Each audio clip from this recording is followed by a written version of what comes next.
ঢাকা ১৫ আসনের নির্বাচনের প্রচারের খবর জানাতে মিরপুর ১০ থেকে যুক্ত হচ্ছেন মেহরাব সুমন।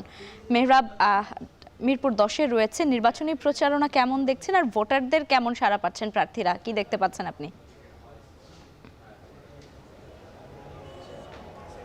লাইবা, আমি যদি বলি ঢাকা ১৫ আসনে জামাত ইসলামের যে আমির ডাক্তার শফিকুর রহমান, তার প্রচারণা এখানে চলছে। এখানে ব্যতিক্রমধর্মী একটি প্রচারণা শুরু হয়েছে। এখানে মূলত নারী সমাবেশ এবং তারপরে একটি নির্বাচনী মিছিল এখান থেকে বের হবে। আমি এখানে সকাল থেকে দেখতে পেয়েছি যে স্বতঃস্ফূর্তভাবে অনেক নারী শাখার যে মহিলারা আছেন তারা এখানে সমবেত হয়েছেন। এখানে একটি সমাবেশ হয়েছে এবং এখন একটি মিছিল বের হবে নির্বাচনী প্রচারণার উদ্দেশ্যে।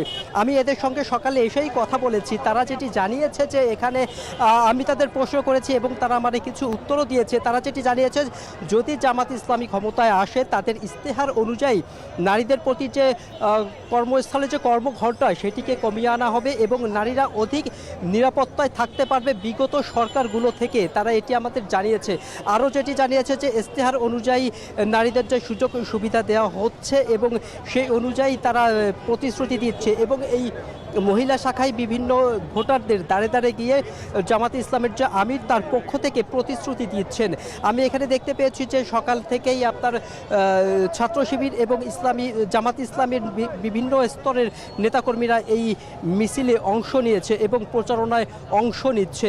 আমি সকাল থেকেই এখানে দেখতে পেয়েছি। তবে আরেকটি তথ্য জানিয়ে রাখি যে এখানে যে বিএনপির যে প্রার্থী আছেন তাদেরও কিছু কর্মী পাশে একটি এলাকায় নির্বাচনী প্রচারণা চালাচ্ছেন। এখানে যে শফিকুল ইসলাম মিল্টন আছেন যে বিএনপির পক্ষ থেকে নির্বাচনী করছেন, সেও তার মতো করে চালিয়ে যাচ্ছেন।